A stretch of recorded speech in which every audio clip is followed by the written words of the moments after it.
have to know. You don't have to know what someone's vocation is to know what they were born to do. You just have to watch their eyes when they're doing it. Very Cool, good. isn't that? Very What good. just makes you light up? What makes you go, oh, I love this. Have you seen anyone recently doing something that they're like so good at or so into or Well, it's strange, these visual cues. Actually, it's weird. When I went to university, I studied history, and some random person on the street in like my second week or something, they weren't even a student. They saw me carrying a book, and they said, "You're a historian, aren't you?" And I said, "How do you know that?" He said, "It's the way you're carrying the book." wow, that's Did he cool. explain what he meant? Yeah, Not really, no. great. He was I Cradling. right. like that. I'm imagining you cradling the book. Yeah. Oh, that's nice. Do you still feel that way about books, Stuart? Yeah, I do. I used to have a lot more books than I do now, partly because I live in such a small flat and I've moved a number of times that, yeah, it was too much hassle. So I've given in and I use a lot of ebooks now, which I'm conflicted about, but yeah, Yes. the way things are moving. No. Yes. No, Rachel, you like a book in your hands, is that Yeah. right? I What still kind of stuff? do, but I can't get over the fact I could pick up my iPad and there are 6,000 books on it. Yes. It's a Mm. library, isn't it? Yeah. Yeah. My Rachel, what do husband you tried read? well, loads of different things really. I like fiction and non-fiction. Um, yeah, my husband tried to get me a Kindle thing for Christmas, and he thought it was a great idea. And I'm just like, no, no, no, no. I spend all day on a computer. I don't want to, Yes. you know. Yeah, the blue I'm, light. But people do seem to yeah. feel differently about a Kindle to a. Yeah, it's got a different light, but I want a book. Can anyone speak in favor of the Kindle? We're just talking about books. Kate says Okay. yes. Okay, just sell it to us. We're worried it's just going to feel like work. Convince us otherwise. It's the only tablet I have. So for me, we've got a Kindle HD. I think the Kindle Paperwhite is a different situation where it feels more like a book and it's different light. Whereas for me, my Kindle is like my iPad, everything. So I love it to travel. It's lightweight, it's easy, it's got all the things. It's got the games, it's got the movies, it's got the books, it's got the audiobooks, it's got all the things. And I prefer it because I used to have a big phone and now I've gone back to like a little dinky phone. So for me, it's nice to have something bigger than a phone, but that's not my laptop. But yeah, that might Nice. not be the same thing as the Kindle Paperwhite, which is a different, beautiful experience as well, I'm sure. Don't know what Oh, Rachel. Mhm. yeah. Anyone else want to chime in on this? We're talking about books Got to be and it's got to be the real deal for me. It's got to real be the deal. physical. Yeah. It's the texture. I want to feel. I want a relationship with this I want book. to sniff it. I I want love to the flip it smell of a too. book. Yeah. Yeah, it doesn't replace a real book, but it's a good Mm. holiday packing or something. I Yeah. get that. Yeah, good Yeah. for on the go. I can see that. Yeah. Can see Beth, that. how Oh, about I you? read the book, Abby. I snip it I rather have than a reading real the book. book. Yeah, not Kindle. So I've only got Kindle on my phone though, and it's not great trying to read a book on a phone. It just No. doesn't work. So that's why I go for real books. Yeah. Sniffing an old book or a new book. Oh, all of them. I just Come sniff. on. Yeah, I'm either end of the spectrum. Yeah, middle books. Nah. Old books can be a bit musty smelling, can't they? There is a That's they can. good. Do you think that never too musty? But the Katie, what did you say? mustiness tells a story. Yeah. Katie, I missed what you said. Oh, I was just saying that's how I choose a book rather than reading the blurb. Sniff it. The smell. The smell. I Um, bought this old Bible oh, in a second-hand bookshop. I bought it for £2.50, I think. Mhm. It was so old and moldy that it was literally white with mold. Oh wow! No way. It Did took you me a smell it? week. No, not at that point. It took me a week to clean all the mold off and to kill it off. But underneath was this beautiful Bible.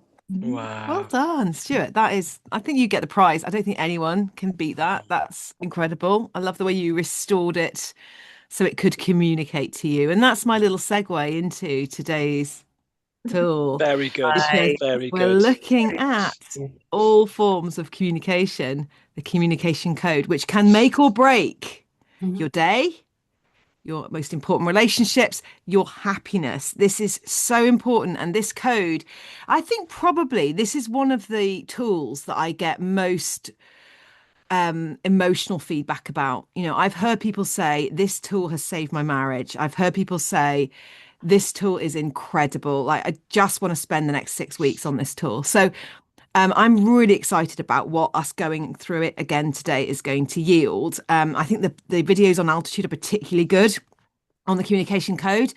So I'm excited for what you guys are going to bring to it today, guys and girls. Is that all right? So we're going to jump straight in so we get plenty of time to discuss it in breakouts and the like. Okay, so here we go. Here's the starter for 10. The single biggest problem in communication is the illusion that it has taken place. The single biggest problem in communication is the illusion that it's taken place. And if anyone, I think probably everyone is sort of knowingly grinning at this point, because we've all had those situations where we've thought something was loud and clear. We thought we've heard clearly or we've communicated clearly. And that's not the case. And it can be so disheartening when we get that experience. Here's another one of those phrases that I think is just so memorable from the videos. In communication, perception is reality. It's no good saying, I didn't say that, I didn't mean that, if the other person heard something different. So the hard work goes into us making sure that we are clearly heard and that we have clearly heard as well. So both transmitting and receiving communication, that actually we have been heard and we've received in the way that we actually would like to be, because it's clear and it's truthful. So how do we get as close to the truth as we possibly can between two people who are communicating with each other? Well, this code is there to help, and it's really exciting and really helpful. And one of the key things with it, if you've heard me talk about it before, is instead of reading left to right, another link with the topic for today, which is about reading, we read left to right. We need to do that awkward thing of going across to the right side and then reading right to left.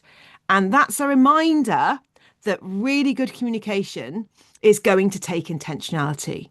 We're going to have to be intentional about it rather than just blasé and automatic and accidental. So we start over on that right side. So we're going to start with these first two: celebrate and care. Everyone you meet needs either something to celebrate with you, they've got something that they want to celebrate with you, or something to commiserate with you, or a bit of both. Okay, so it's just a really great intro to have in your mind. What are we celebrating, or how are you really, to be able to really hold space for somebody in how they're doing. So that's what will help us to meet that person to person. So celebration is enjoying the moment with someone, recognizing what has been achieved. Hey, wasn't it great last week? I'm still buzzing off that thing last week when we did that together. Okay. Or how was your weekend? Oh, that sounds amazing. Oh, tell me more. Where did you go? What did you eat? Those are the sorts of questions I might ask a friend, especially the latter. What did you eat? Love food. So celebration is just being in that moment, allowing someone the opportunity to share what's good in their life. So it just creates a really lovely start to a conversation and a meeting. So celebration, is there something to celebrate? Likewise, not just with individuals, but with your team as well. Starting every single interaction with your team with 5 minutes celebration is one of the best things you can do as a team leader in those team meetings. Is 5 minutes celebration. We're not getting into the details straight away. We're not getting into the operations. We're not getting into the moans and groans of things that aren't going well. We're not going to critique ourselves. We're going to celebrate. Right, what's gone well this week? What have we done well? What are we proud of? Let's celebrate even the smallest thing. So you'll notice on our calls, that's often where we start, is what are you celebrating? And there's a reason for that. We are training us as team leaders into starting with celebrate. So to what extent are you doing that? So as we go through, just jot down your scores out of 10 if you haven't already, or just have a little look at your score that you gave yourself when you did the session and just check it's up to date. Is it what you gave it? So that's celebration. Next we have care.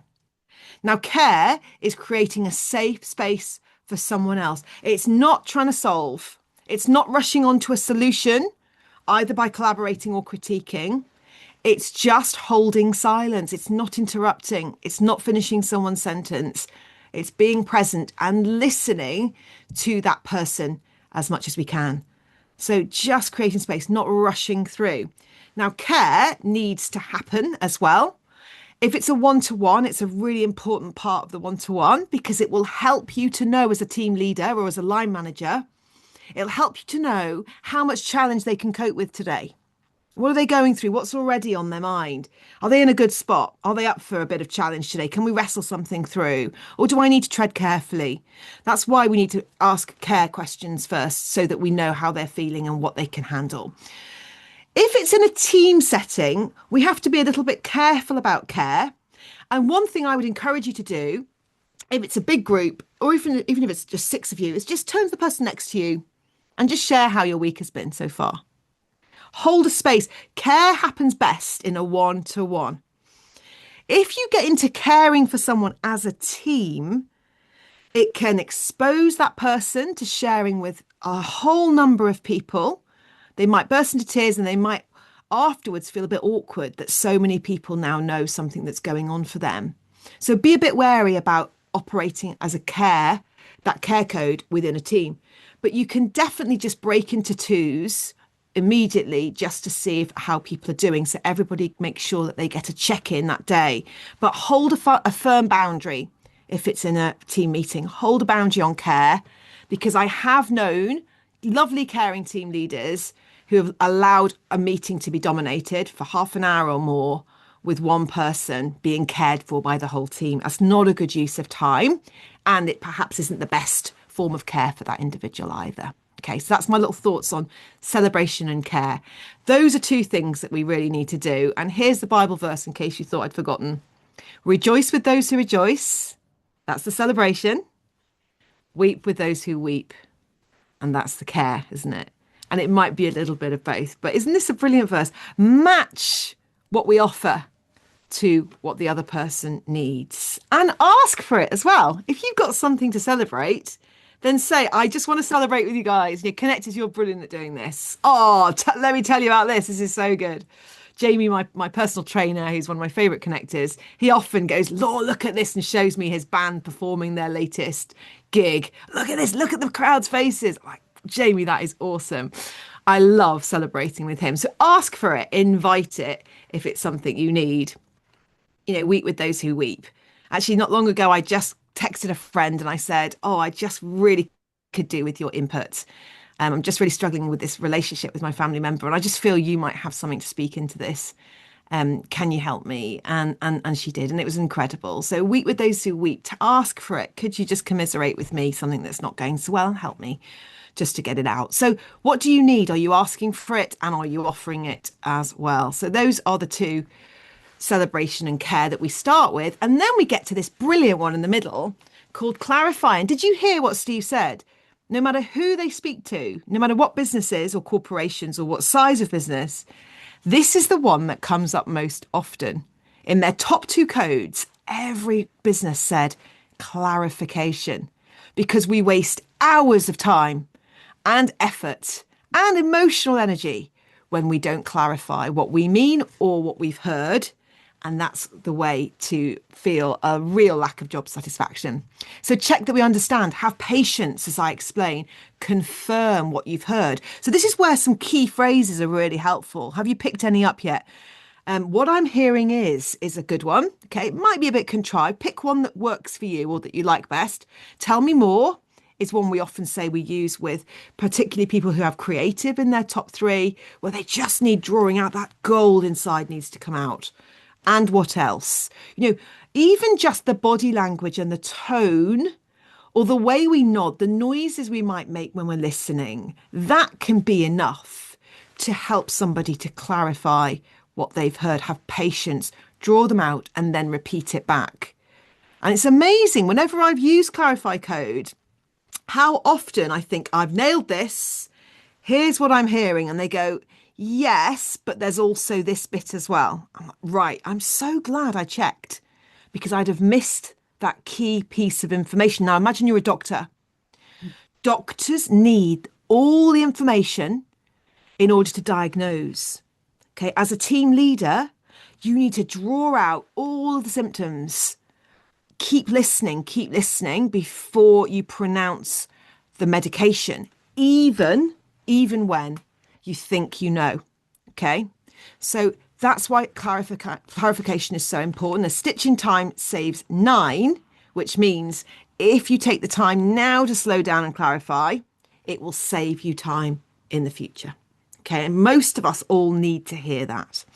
So that's the clarification code, and feel free to use it as well when you're transmitting. Okay, when you're you're trying to get some clarification. If someone rushes on, say, sorry, can we just take a step back there? I'm not sure whether I always put it myself, I'm not sure whether I've been clear. Can you just tell me what you've heard so far? Okay, that's helpful, because don't allow someone else to rush ahead if you're not convinced that they have got it yet. Clarify. Next, we have collaboration. Shape this with me. Okay, some voices are brilliant at collaboration, and that is all they want to do is work at something together as a team to get the best outcome. But others prefer to be like the doctor. I'm the expert. Let's clarify, and then I will pronounce my judgment on this.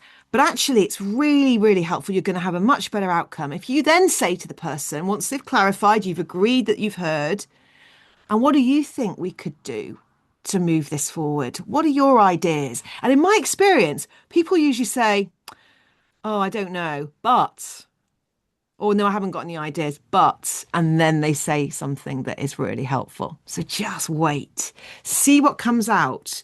And that means we've got to get over ourselves. We've got to get over ourselves being the solution by allowing that person to be part of it, and we'll get the best outcome. Okay, so it really is ego trampling stuff, which is great.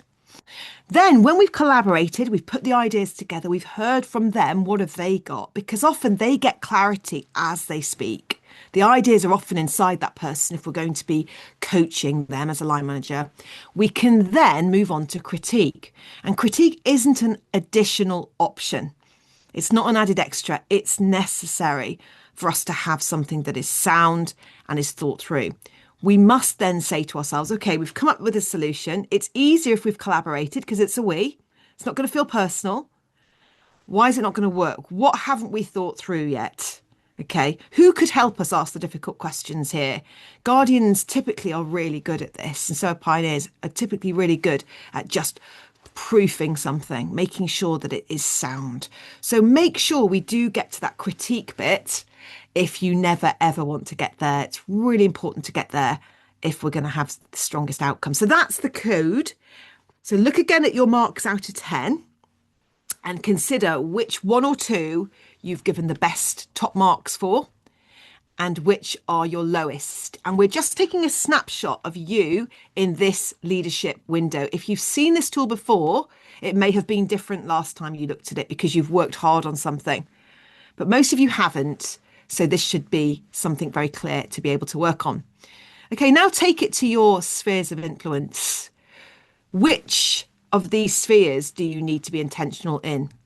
Is it with your family members? Is it with your team? Is there a particular individual on your team that you're not communicating very well with? You'd love to improve the communication reality there. Or is it with the organisation as a whole? Is it when you go up to your line manager? Or when you work with that team in particular, that other line manager that you work alongside as a colleague?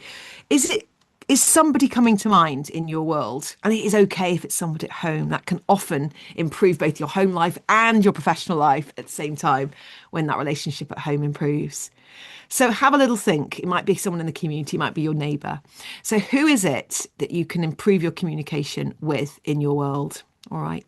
So here's breakout 1. Take a photo or a snapshot of it if you need to.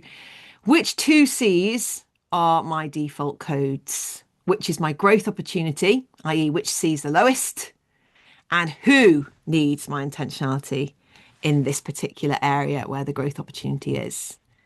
Okay, so if you've got high scores on all of them, this is just good to great, but is there something particular you've heard there and you think, yeah, I really want to take that on board today? But don't forget to celebrate the ones you're good at. I want everybody, especially you nurturers, to say out loud what you are good at doing, as well as your growth opportunity. Any questions? I have a question, Laura, and maybe it's not within the communication code, but is there a space, or where would something like simply giving good, clear instructions land? So being able to like clearly communicate, you don't, does that fit in here? Is that somewhere else? And Yeah. I think it's again the context of a family or as a parent with a kid, right? There's sometimes you just need to be able to say, well, this is what you need to do. And does that, because that Yeah. feels like the purest form of transmitting, I guess, but it's not really one of these, or Well, I think my gut feel would say it comes into that middle place of clarify. okay. So clarify what you want, clarify your expectations would be to give instructions. And then to say, what did you just hear? So what's everyone heard? What am I expecting? What's going to happen before Grandma and Grandma and Grampy come on Saturday? I'm doing this, I'm doing that. Yes, great. Okay, are we there? So I think it probably could come in to clarify, but perhaps it's a nicer way of putting it. It's a good reminder to me as a pioneer not to be the commander in chief in those moments. Any other questions? That was a great one, Kate. I love that. Okay, fab. Right, get into your one-to-ones, and then I want to have time to hear from everyone on the way back. See y'all shortly. So what am I good at? Celebration. What is my growth opportunity? And who needs this from me? Let's dive in. Katie Tang, let's go. What have you got? I was saying I think my defaults are care and clarify, because I like to make sure that people understand what I mean. I also feel like I could still work on it. Yes. Because there are moments where I've thought I've clarified and it hasn't necessarily been received in the way I'd hoped. But I also feel like I could do with working on what was the last one? Critique. Because I have to do that a lot in my job because I give a lot of design feedback. And it's kind of part and package of what we do anyway. But I have had experiences in the past where even though you've positioned it in the nicest possible way, and I'm not necessarily even talking about anyone in my team now, like people I've worked with previously, who they've still taken it very personally. And I almost wonder, like, what do you do in that situation? Because it almost didn't, in that scenario I'm thinking of specifically, it didn't matter how I positioned it. Yeah, I think you critique them on taking it too personally and just really lay in on the critique. Yeah. Double down. Yeah, absolutely. You just There's celebrate. probably still stuff Yeah. I need to learn in that area as well. Okay, we're going to log it, Katie. We're not going to solve it just yet. We're Yeah, going that's to log. fine. We're going to log that your work on is critique. Is that the one that was overriding? That's the main one. Critique and clarify as well, I think. But You love the nurturer that picks two to work on and one to celebrate. You know what I mean? Love it. Okay, good. Thank you. Rachel, how about you? Yeah, very similar. So I think I find care being in care the easiest thing. And I've been working on clarifying when I'm listening to people, but I also need to work on making sure that I clarify when I've spoken. 'Cause I find it quite funny because one of my skills and things that I do well is putting complex information into a simple format. But I think that I'm good at doing that because I've got time to write it and think about how it comes across. When I just talk, I'm finding that I'm not being clear.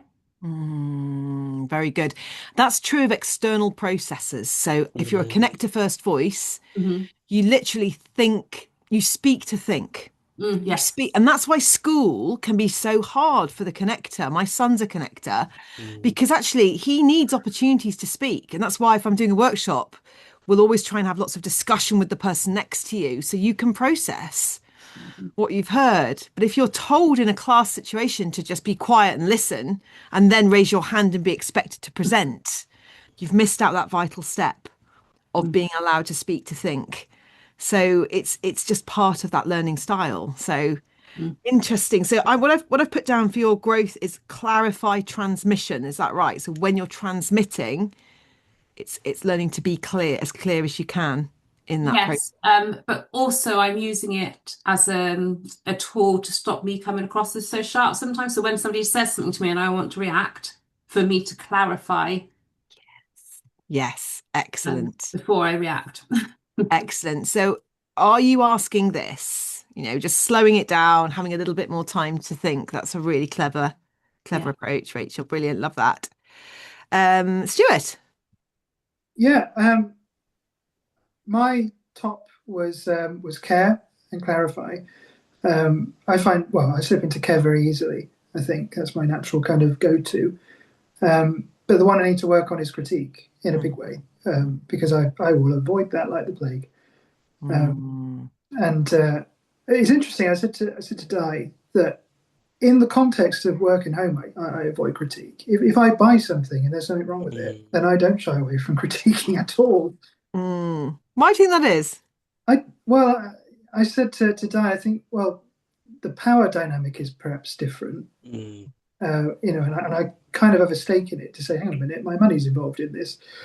So I got no problem critiquing in that sense. But I think in my position, in my role, I think I would like more courage and boldness to critique in the right way people much higher up the organization who have an impact on what I do.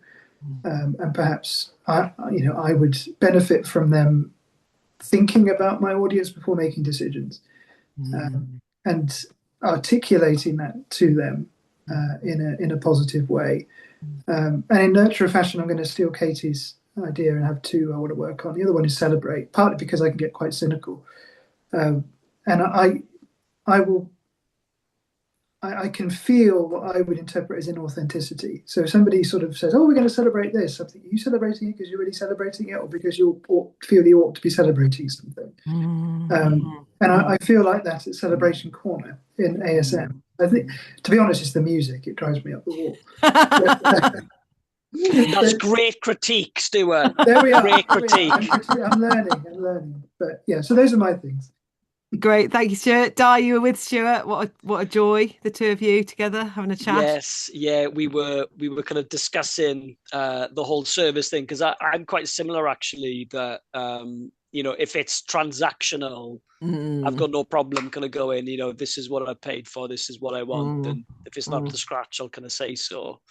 But then as we were sort of discussing, I kind of realized that if I build a bit of rapport with the waiter before, if the food's rubbish, I'm just in real conflict, because I've kind of got, that I don't want to critique the person. So when it's relational, it's really hard. I find it hard, I think, to critique as well. And I think in some respects I'm good at it, but there's this kind of internal tension within me of, the heart of wanting to care and celebrate. It feels like critique is gonna outdo that, and if I think that, I'll kind of try and quash the critique. But yes. Then it might come up in a passive aggressive, unhelpful way later on. So I think that's kind of what I'm learning, that you can only kind of quash stuff for so long, and it comes up at some point. Okay, so there's a theme coming here. I'm hearing a lot of how do we critique well in a way that really brings liberation. Abby? I said my top was Celebrate. Love celebrating. And I think I think you must have given this advice on a previous session, Laura, like ages ago, where you said about starting meetings with that time to celebrate or to care. And I went in hard initially on the Celebrate thing, and then would have an entire meeting of just in that. And so I've been really intentional about doing it, but doing it in a space that's suitable, and then doing actual work. So I'm I basically nailed that. I think that's my well done, Abby. Thanks, mate. Thanks. Good celebration. Um, the two things that I struggle with are clarifying or clarity, can't even say the word, and critique. Because I often find that I think I've been really clear. I think it's like the creative part of me. I think I've been really clear in expressing myself, and actually I haven't. I'm really aware that I can waffle, case in point.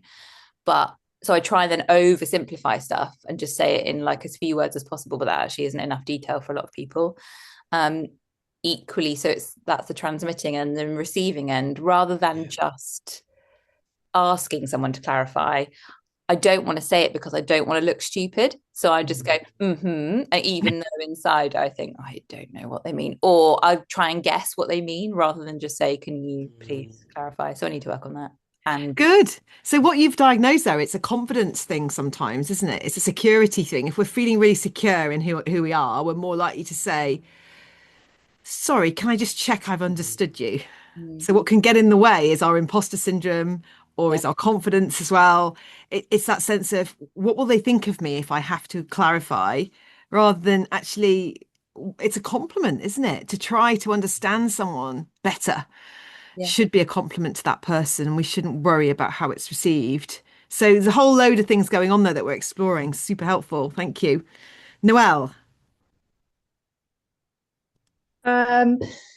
Yes, Kate and I, we had some similarities in the sense that we were talking about care, which I think isn't one that comes as naturally to me, just because when I'm in a work setting, I'm very much in a work setting. And I think it takes more for me to be intentional with flipping to what to me feels like flipping into like care mode. But we were saying that if someone comes to you with something and they're clearly upset or something's happened over the weekend or whatever, then I'm there and I'm like, yes, I care. I want to hear about it. Tell me. But we were saying, like, if the person's fine, then I can just almost forget to just be like, good morning, how are you doing? Let's have a chat, because I'm just like straight into work. So I think for me, the intentionality behind that needs to get a bit better. And then the other thing, I guess, is with critique. I feel very comfortable with critique in a lot of settings, but I think similarly to Di, especially with the person that I'm line managing, it's different. I feel different about it. In a one-on-one, like with that person, I feel different to if I'm critiquing someone's work, I feel quite comfortable. Or even if I'm critiquing someone's work in a room of people in my team, I feel quite comfortable. It just changes a bit with like the one situation. So I feel the one-to-one is the hardest. Yeah. Is that right? Yeah. Rather than something we're all working on together, that's much easier. So it's the one-to-one in particular that's hard. Yeah, thank you. Really helpful to get clear on that one. Kate. I think I'm great at critique. Cool. Celebrate you with that. I was going to say maybe it's not something to celebrate, but can you teach the rest of us? Yeah, do my best. I was just laughing at, so I think that, which is a good thing, but I think that the downside sort of is that my clarify isn't that great. And so it's easy to maybe sleep into critiquing when I haven't actually fully understood the thing that I'm like made to be critiquing. So I scored my clarify only 3 out of 10. So I scored it super duper low. And I think I scored it higher when you did the sort of taster session for us, because you scored ourselves in. And I scored myself quite a bit higher. And I dropped it way down, and I think it's because now I'm actually managing someone and I can see how actually bad I am at clarify, because and it must be so frustrating for Jack. She'll be like halfway through a project and I'm like, ooh, yeah, that's not quite what I meant. And I think part of the challenge for us is I feel like I'm a bit of a gatekeeper between Melinda and Jack as well. So if something's coming from her or someone else in the team, trying to sort of interpret it, translate it, and then pass it on to Jack in a way that I think is going to make sense for her. So, and then clarifying both ways, like, is this what you meant, Melinda? Because I'm telling Jack to do something and is it right? So yeah, clarify is the thing that I need to super duper, just slowing down in the middle can really help things to improve later on. Love that. Beth? I love to care. That's a nice one, isn't it? So ask, how are you doing? What can I do to help? And that's all nice. Celebrate as well, because I think we do love to celebrate at Bible Society. So the one that I said probably to work on is collaborate.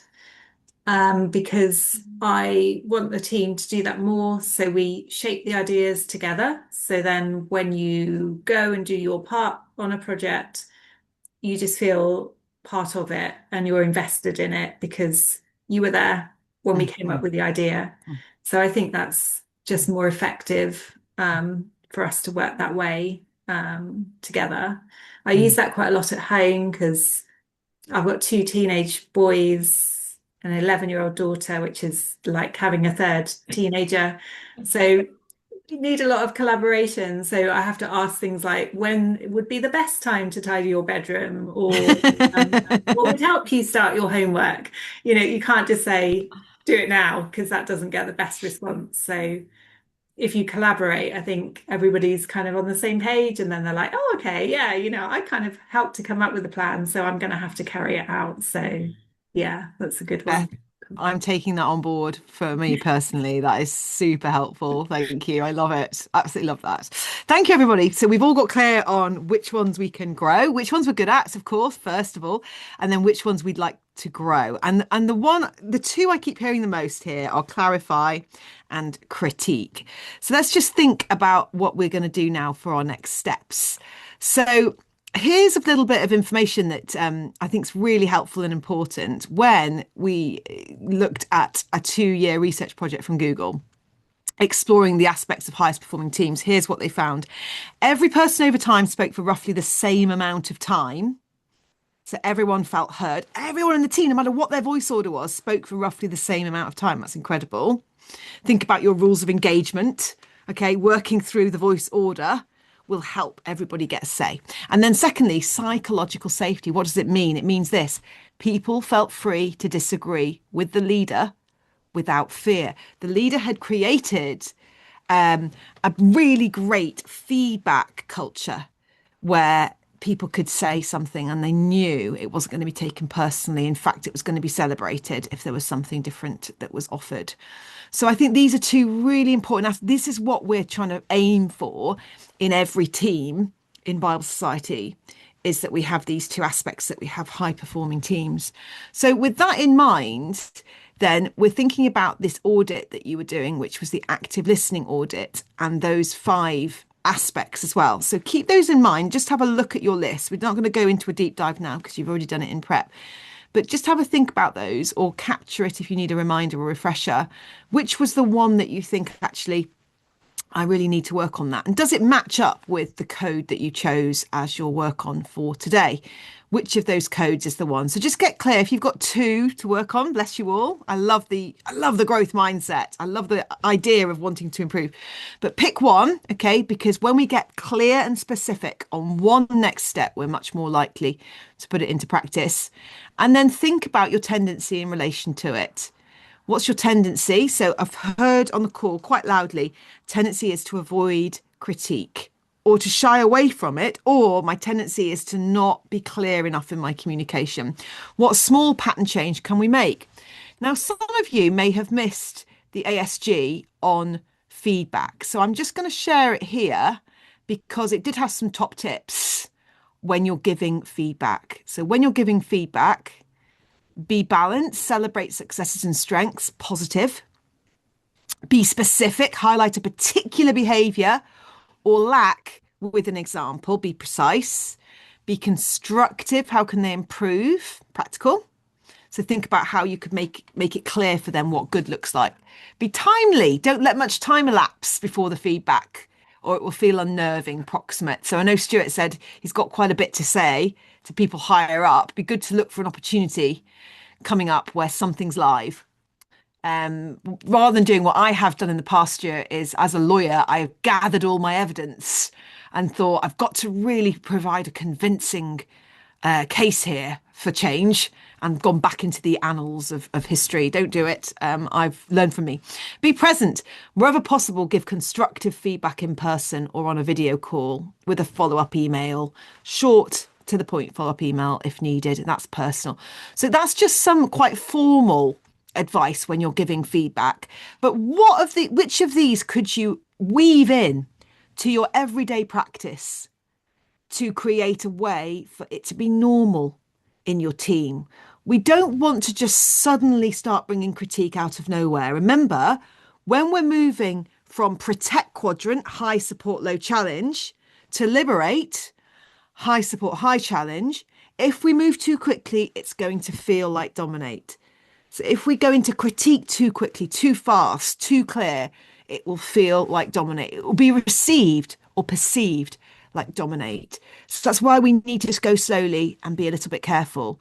So is there something there that you think, you know, I'm not going to do all of that straight away. It's going to feel too formal, too clunky, too dominating, but I can take one aspect of it and introduce it gently. I loved Abby's example there of going hell for leather into the celebration and then having to backtrack slightly. I love it. It's a journey, isn't it? This is all a journey of trying things out until we improve slowly and steadily, because that's the way to do it, isn't it? Slow and steady wins the race. So just trying one thing. Okay, so just a reminder then, we're looking for that one small pattern change that can help us to show up differently and can improve our reality with our team or with that particular individual who we've identified. And we're looking to execute one specific thing. So once you've owned it, what's my part in it? What am I doing or not doing? You decided what you're going to do. Can you think of something? And this usually involves getting out my calendar and putting something in, or asking someone to be accountable to me. So in short, what is my next step to improve my comms? Okay, what's my specific next step? It could be with Neil. I've got my one-to-one with him next week, and there's been this thing that he really needs to work on. I haven't been able to bring it up, but I am actually going to go and watch that recording of the feedback seminar and polish up my feedback so I can do it really well and really carefully. That might be an example of a next step. That's quite a big time commitment, but what's yours? What could you do that would improve your leadership reality today, that would help you to take ground in that one code that you've identified? Okay, so we've got time for a quick breakout, 5 minutes. Any questions? Okay, the goal is to spend a couple of minutes speaking each to get clear on your next step for your communication code. See y'all in 5. What's your next step?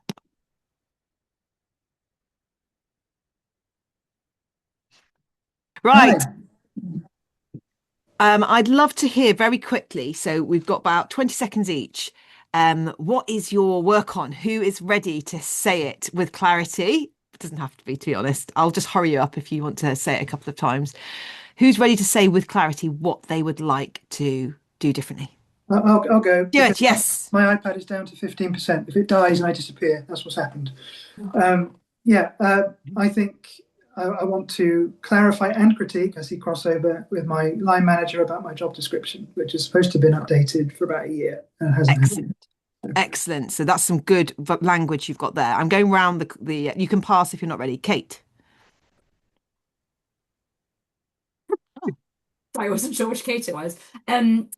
I am going to improve my clarifying by not rushing ahead. And my thing is, I'm going to script a couple of specific lines that feel like authentically me. So I've got some like one-liners that I can shoot out that will Gold. So gold dust. Love that. Yeah, get those specific lines that feel like you. That's intentional. It's not inauthentic. Yeah, and then just check in with Jack about like project reviews, and do we need to have a sooner check-in? So like once she's only 10% of the way through the project, so we see how it's going rather than be super far down the line. So I'm going to chat to her about what might work with that. Love that, Kate. Katie. I am going to put a reminder to myself on Rachel's advice that I don't have to feedback in the moment. I can take a moment. Yes, take a moment. People, and maybe put some specific time in for feedback rather than just, I feel like you can get stuck into this. Oh, I've sent you something on Teams. Can you have a look and feedback? And actually, that's not always the best place to do it. Great. So I'll put a space in for that. Love that. And you've got some accountability with Rachel there. We love that. Beth. I want to keep celebrating, but probably be more specific about what's good and what we're celebrating, so we can then take the learning forward and use it better in the future. Excellent. Excellent. Sometimes we just do wash-ups when something's gone wrong. We've got to do wash-ups when things go right so we can capture the learning. Love it. Di. I think, yeah, being specific. So taking time to sort of prep a little bit more deliberately before meetings so that I'm bringing as much clarity as I can. So good. Yeah. So good. Voice notes, speaking to yourself, chatting to someone. I love that. Abby? Basically the same as Kate Page. Apart from the Jack bit, I'm going to think of some key phrases that I can use to get more clarity on things, and check that I've been understood. Yes, and please, we'd love to hear them for tips if either of you'd like to bring them next time. Noelle?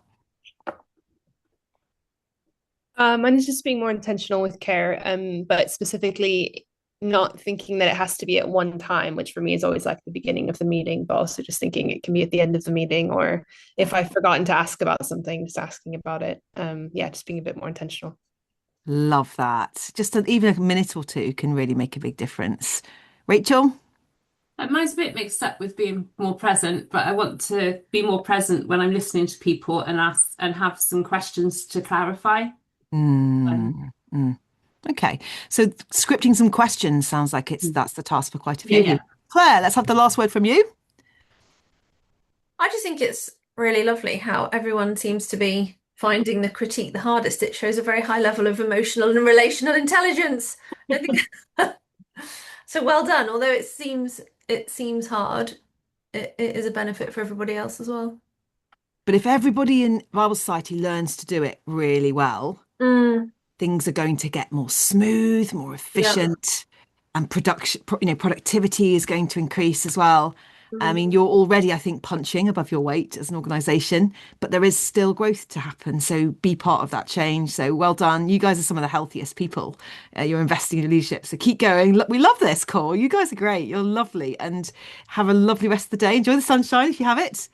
And keep going. We are halfway through. Next week we are halfway through already. We got to celebrate that. Oh my God. We got to celebrate that. Take care, everybody. Oh, Katie, I love it. See you soon, guys. This is cheesy. I love the cheese. Keep it coming. Celebrations. Bye.